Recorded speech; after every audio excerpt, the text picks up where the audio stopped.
어제 홍준표 후보의 유세 내용 중에 중요한 것들을 소개하려고 합니다. SBS의 세월호 인양 지연 사건 보도에 대해서 발언했습니다. SBS는 세월호 인양을 문재인 측에서 해수부하고 협상해서 대선 때 자기들 유리하게 인양하자는 걸 보도했다가 문재인 측에서 항의하니까 자기들 스스로 가짜 뉴스라고 하는 그런 방송이다. 이 참 자기들이 보도해놓고 자기들이 가짜 뉴스라고 하는 이런 게 어디 있어요. 방송사에서 보도할 때는 근거가 있으니까 보도를 하는데 그것도 해수부 공무원의 증언이 있어서 보도를 했는데 그걸 가짜 뉴스라고 이런 식으로 했습니다. 그래서 SBS 사장과 보도본부장의 목을 다 잘라야 한다고 목소리를 높였습니다. 가만 안 두겠다는 얘기죠. 자기들이 진짜 뉴스를 내보내놓고 한다는 얘기가 재밌다. SBS 회장이 경영권 상속한다고 복잡하다. 또 뭐 경영권 자식에게 물려주는데 좀 어려웠나 보죠. 나중에 문재인이 대통령이 되면 경영권 상속하는데 겁이 나서 그러는 것이다. 자기들이 방송한 진짜 뉴스를 가짜 뉴스라고 방송하는 건 전두환 때도 안 했던 일이다. 전두환 때 독재 정권에도 안 했던 일을 지금 하고 있다고 꼬집고 있습니다. 자기들이 나와서 우리가 가짜 뉴스를 내보냈다고 말하는 방송은 60년 넘게 살면서 처음 봤다. SBS 8시 뉴스 보지 마라. 드라마는 보고 뉴스는 MBC 뉴스만 보라고 이렇게 이야기를 했습니다. 그렇죠. 뭐 자기들이 가짜 뉴스 내보냈다고 방송하는 거 지금까지 있습니까? 없죠. 좌파 정권이 들어서면 미국이 방어선에서 한국을 뺄 것이다. 이렇게 말했습니다. 자, 이게 진짜 걱정스러운 일이죠. 미국이 한국을 방어선에서 뺄 가능성이 아주 없는 게 아닙니다. 뺄 가능성이 있습니다. 언제나 그렇거든요. 정치는 언제나 변하고 세계 국제 정세는 언제나 변하기 때문에 미국이 한국에게 사드 배치에 10억 달러를 내라고 했는데 문재인 후보가 대통령이 되면 이 10억 달러를 줄 리가 없다는 거죠. 그러면 결국 미국은 그것을 핑계로 중국, 일본, 필리핀, 베트남, 인도 등 중국을 방어하는 라인이잖아요. 여기에서 한국을 빼겠다는 신호를 지금 트럼프 대통령이 보냈다. 트럼프 대통령이 10억 달러를 내라고 하는 것은 이것을 이제 좌파 정권을 견제하기 위한 발언이다. 이렇게 해석을 한 것입니다. 사드 배치는 좌파 정권이 들어서면 곧바로 북한 핵시설을 폭격하겠다는 신호다. 이렇게도 해석했습니다. 사드 배치하면 좌파 정권 들어서면 북한을 폭격해서 좌파 정권의 머리를 박살내겠다는 신호다. 홍준표가 대통령이 되면 한미 관계가 정상으로 돌아가서 10억 달러를 줄 필요가 없다.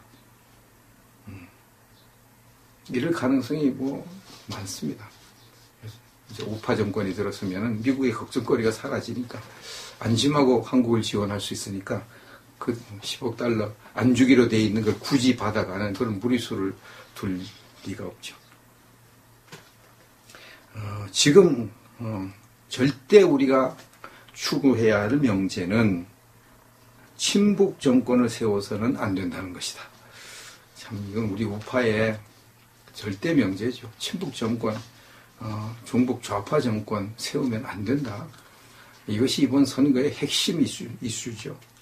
옛날에 미국이 한반도를 방어선에서 포기하는 에치슨 라인을 걷는 바람에 북한에서 오판하고 쳐들어온 것이 6.25다. 이렇게. 그때 에치슨 라인이라고 해가지고 우리나라가 그 방어선에 빼고 필리핀으로 가버렸습니다. 방어선이. 일본, 필리핀. 그러니까 미국이 한국을 포기했다. 그래서 이제 김일성이가 쳐들어오죠. 앞으로도 그럴 가능성이 있다는 거죠. 방어선을 이제 빼면, 한국을 미국이 방어선에서 빼면 또 북한이 먹으려고 들어올 수가 있다고 분석을 하는 것이죠. 세계 전체 분위기는 좌파가 몰락했는데 유일하게 대한민국에서만 좌파가 득세해서 이게 큰일이라는 거죠. 그래서 문재인 정권이 들어서면 나라가 위태롭게 된다고 주장을 했습니다. 참 신기한 나라죠. 전 세계 다 좌파가 몰락을 하고 중국까지도 이제 시장경제 체제로 들어가고 그러는 판인데 이게 도대체 이게 대한민국만 이게 좌파로 점점 더 가고 있으니 이거 정말 어떻게 된 일이지. 그것도 북한이 다 망해가고 이제 완전 거지 국가가 되고 언제 망할지도 모르는 그런 상황인데도 좌파가 득세를 하니 한국에서 이게 도대체 무슨 조화인지요. 좌파가 이제 정치, 언론, 경제, 이게 문화 다 장악을 해가지고 그동안 이 국가보안법을 다 물렁하게 만들어 놓은 것 때문에 북한을 찬양하고 고모하는 것에 대해서 전혀 제재를 못하기 때문에 이런 일들이 벌어지고 계속 언론을 장악한 그들이 그냥 좌파 선전을 해가지고 또 교육계를 장악한 그들이 애들을 다 좌파 사상을 집어넣어가지고 지금 이렇게 된 거잖아요. 그래서 나라가 위태롭게 됐습니다. 이번 선거에 이제 좌파가 집권하면은 이제 대통령 권한까지 가졌으니까 이제 완전히 나라는 붉게 물들 수밖에 없는 입장이고 잘못하면 이제 적화 통일되는 거죠. 내가 집권하면 해양경찰청은 독립시키고 해수부는 해체해서 과거처럼 농수산 해양부에 통합하도록 검토할 것이다. 이 해수부가 이번에 문재인 후보의 그 세월호 인양 지연 의혹 이걸 아니라고 해수부 장관이 나와가지고 막 덮었잖아요. 그러니까 이게 이렇게 말을 하는 겁니다. 해수부가 지금 부산에 있는 걸로 알고 있는데 부산 해수부 그 관청이 부산에 있는 걸로 알고 있는데 부산 사람들이 이제 섭섭하잖아요. 해수부가 없어지면. 그래서 부산에 가가지고 홍준표 후보가 약속하기를 부산을 해양특별 특별시로 만들겠다고 특별자치시로 만들겠다고 공약을 했습니다. 여론조사가 이제 홍준표 후보보다 문재인 후보가 배 이상 앞서가니까 도대체 이거 이래가지고 어떻게 따라가지? 언제 따라가지? 이게 뭐 따라가긴 따라가는데 정 불가능한 거 아니야? 이런 생각이 자꾸 들죠. 근데 그 여론조사를 한 걸 이렇게 자세히 들여다보면요. 좌파 성향의 응답률이 훨씬 높고 우파 성향의 응답률이 훨씬 낮다 하는 것을 알 수가 있습니다. 그러니까 좌파 후보의 지지율이 높을 수밖에 없고 우파 후보의 지지율이 낮을 수밖에 없는 거예요. 왜냐하면 응답하는 사람이 적으니까. 좌파는 응답하는 사람이 많으니까요. SBS가 칸타 퍼블릭의 의뢰에서 5월 1일과 2일 사이에 조사한 것에 보면 내가 보수파다 이렇게 주장한 사람이 응답한 수가 254명입니다. 254명. 중도파는 406명. 그 다음에 진보파는 340명. 이렇게 되어 있습니다. 보수파는 254명만 응답했는데 진보파는 340명이 응답했습니다. 이 응답률이 진보파가 한 13% 정도 더 많습니다. 보수파보다 13%. 그러니까 진보파인 안철수, 문재인, 특히 진보파인 문재인의 지지율이 높고 보수파인 홍준표의 지지율이 낮을 수밖에 없는 겁니다. 낮을 수밖에. 이것이 이제 현실입니다. 현재 대한민국 국민들은 보수, 진보 숫자가 비슷하다고 보면 됩니다. 보수파 수, 진보파 수가 비슷하고 나머지 이제 중도파 이렇게 되어 있습니다. 이영작 박사는 보수파가 한 40%, 진보파가 한 40%, 중도파가 20%, 이렇게 이제 보는데 요즘 이제 중도층이 좀 늘어났습니다. 그래서 제가 볼 때는 보수파 30%, 진보파 30%, 중도파 40%, 뭐 그렇게 봐도 무난할 것 같습니다. 이제 그 보수파는 보수 후보를 지지하고, 진보파는 진보 후보를 지지합니다. 보수파가 진보파를 찍는 경우는 거의 없고요. 진보파가 보수파를 찍는 경우도 거의 없습니다. 그래서 여론조사가 이제 공정해지려면은 보수파 응답률과 진보파 응답률이 뭐 똑같거나 비슷해야 되는 거예요. 근데 응답률은 언제나 진보파가 더 높다 이 말이에요. 보수파가 적고요. 보수파가 박 대통령 탄핵 이후로 그냥 정치에 그냥 환멸을 느끼고 아예 이렇게 관심 안 끊고 여론조사하고 뭐고 나 귀찮다고 이렇게 자꾸 이렇게 하는 사람들이 많고, 특히 보수파의 중심인 대구, 경북, 부산, 경남 여기에서 응답률이 낮습니다. 그러니까 이게 보수파 지지율이 안 올라갈 수밖에 없는 그런 이야기가 되는 거죠. 그래서 이제 이영작 박사는 이 문재인의 지지율은 현재보다 최소한 5%를 빼야 되고요. 많으면 10%까지 빼야 된다고 이렇게 말을 합니다. 그러면 반대로 이제 홍준표의 지지율은 최소한 5%는 올려야 되고 많으면 10%까지 올려야 된다는 결론이 나오죠. 그래서 5월 2일까지 문재인의 지지율은 37에서 40% 정도, 여론조사마다 좀 차이겠는데 37%에서 40% 정도 이렇게 나오고요. 홍준표의 지지율은 16에서 18% 정도 이렇게 나옵니다. 그럼 이제 여기서 최소한 5%를 빼야 되니까 문재인의 지지율이 32%에서 35% 정도 된다고 봐야 되고요. 홍준표의 지지율은 21에서 23% 정도 된다. 이렇게 봐야 될 것입니다. 현재 이제 홍준표의 지지율 계속 올라가고 있죠. 홍준표 바람이 거세게 불고 있습니다. 어제 이제 부산 유세를 한 것이 보도된 것 같은데, 그저께인 건지 몰라도 경찰 추산 부산 무슨 광장에서 모였는데 3만 명이 모였다고 그래요. 경찰 추산 3만. 그럼 경찰 추산 3만 명이면은 경찰은 가장 많이 모였을 때 그때를 이게 기준하는데, 뭐 일찍 왔다 간 사람, 뭐 늦게 온 사람, 뭐 이런 사람들을 이제 다 합치면은 훨씬 더 많이 모이죠. 훨씬 더. 그러니까 이건 굉장히 많이 모이는 거죠. 굉장히. 그래서 이제 홍준표 바람이 거세게 불고 있는 것을 알 수가 있습니다.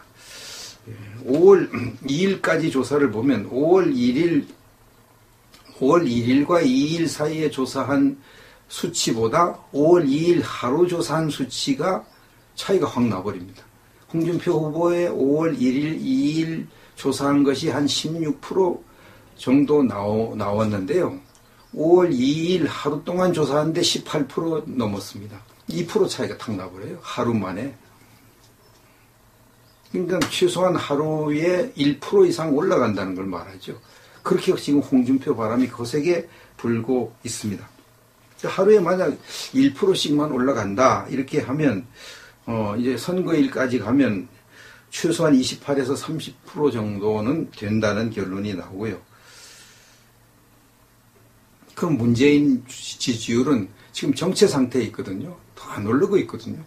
안철수에게 갔던 표가 거의 다 이제 홍준표에게로 오고 있는 그런 상황이 되고, 문재인 오히려 좀 약간 떨어지는 경향이 있습니다. 약간이라도.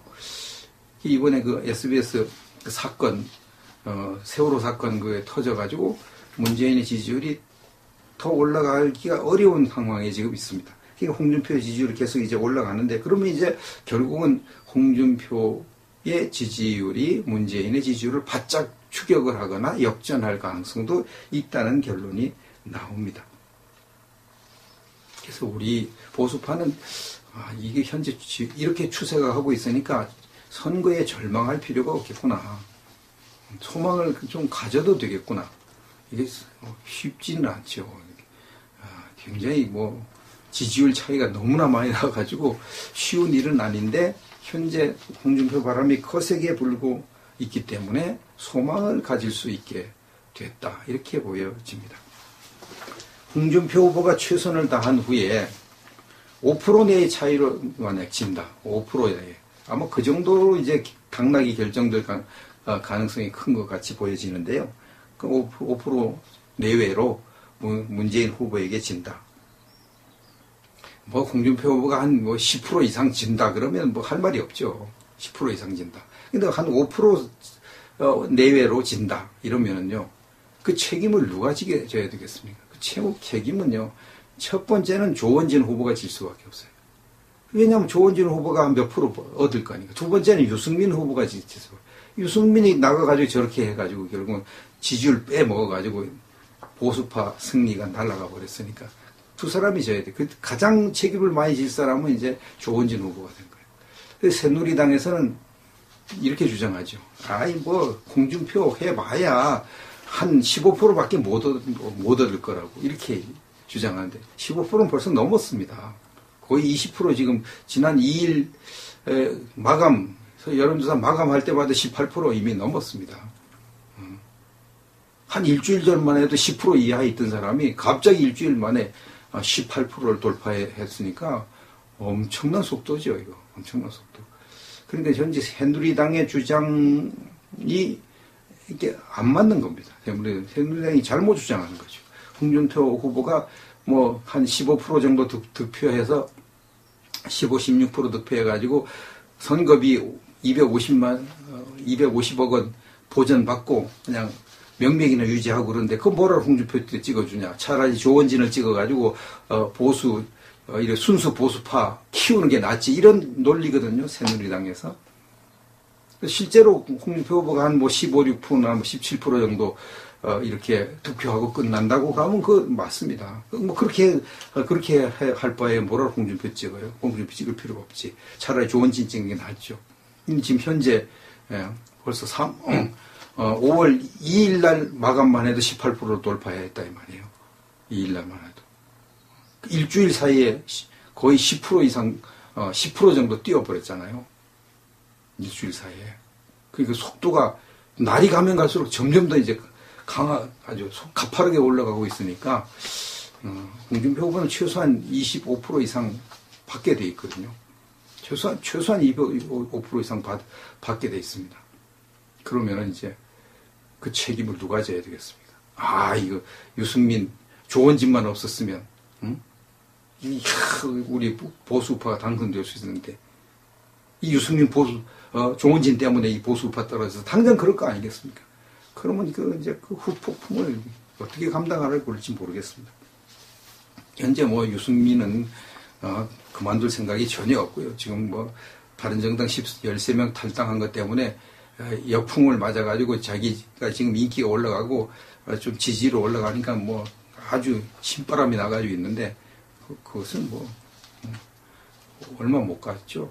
나중에 뭐 만약 홍준표 후보가 간발의 차이로 떨어지면요. 유승민 후보는 앞으로 상당히 이제 정치하기 어려울 겁니다.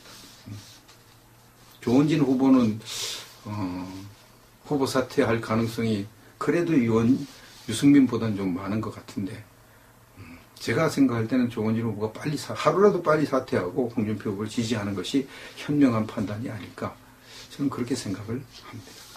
구글 트렌드 요즘 이제 많이 관심이 있죠. 홍준표 후보가 구글 트렌드를 보라고 자꾸 얘기를 해가지고 갑자기 구글 트렌드 그러는데 이 구글 트렌드는 이제 사람의 그 관심도 구글에서 얼마나 그 사람에 대해서 검색을 하느냐 그걸 이제 보면은 예전에 트럼프가 힐러리보다 구글 검색 횟수가 훨씬 더 많아가지고 트럼프가 이겼다.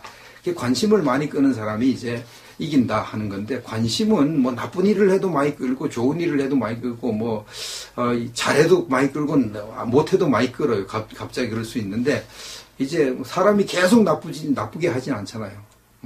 또 계속 좋게 하지 못하는. 그래도 되도록 좋은 일을 열심히 하잖아요. 특히 대통령 후보 정도 되면은 좋은 일을 열심히 합니다. 그러니까 구글 트렌드, 구글 검색 지수가 높을수록 좋은 거죠. 관심을 많이 가지니까. 근데 이제 이렇게 3월 말에 구글 트렌드 이렇게 그래프를 이렇게 보니까요. 홍준표가 한 10 정도, 100으로 나눴을 때 10% 정도밖에 안 된다 이거죠. 그 다음에 문재인은 26%, 안철수는 18% 정도, 요 정도 이렇게 차이가 났습니다. 이게 문재인보다 홍준표는 그때 뭐 한 거의 3분의 1 정도 관심밖에 없는 그런 때였습니다. 3월 말만 해도요. 근데 4월 28일경에 이렇게 한 걸 보니까 홍준표 57, 문재인 56, 안철수 42 이렇게 홍준표가 앞서거니 뒤서거니 하는 그런 수준에 지금 올라와 있고 5월 2일 날 이렇게 검색한 걸 보니까 홍준표 70, 문재인 59, 안철수 34 이렇게 홍준표가 계속 올라가고 있어요. 이게 뭐 사건이 있을 때만 올라갔다 내려갔다 막 이래요. 근데 이제 홍준표는 꾸준히 올라갔다 내려가면서 계속 올라가는 추세에 있고요. 문재인은 올라가긴 올라가는데 홍준표보다 많이 못 올라갑니다. 홍준표가 좀 밀리는 그런 상황에 있습니다. 이것을 볼 때 일반인들에게도 지금 홍준표가 상당한 바람을 일으키고 있구나. 검색 횟수가 많다는 것은 그만큼 관심이 많다는 거거든요. 바람을 일으키고 있구나 하는 것을 알 수가 있습니다. 이런 것도 이제 홍준표 후보에게 유리한 국면이 전개되고 있는데 과연 이 홍준표 후보가 현재 지지율이 20% 이상 차이가 나는데 이것을 극복하고 대통령에 당선될 것인지 이것은 뚜껑을 열어봐야 알 일이죠. 보수파가 얼마나 결집하느냐. 보수파가 지금 조원진 찍을까? 뭐 홍준표 찍을까? 유승민 찍을까? 이런 분들이 꽤 있습니다. 이런 분들이 과연 이거 내가 조원진 혹은 유승민을 찍으면은 보수파가 당선 못된 홍준표가 당선 못되고 결국 손해 본다. 그래가지고 한쪽으로 확 몰리면은 홍준표 당선이 이제 뭐 확실하다고 할 수 있겠죠. 그렇지 않을 경우에는 간발의 차이로 떨어진다고 볼 수가 있겠습니다.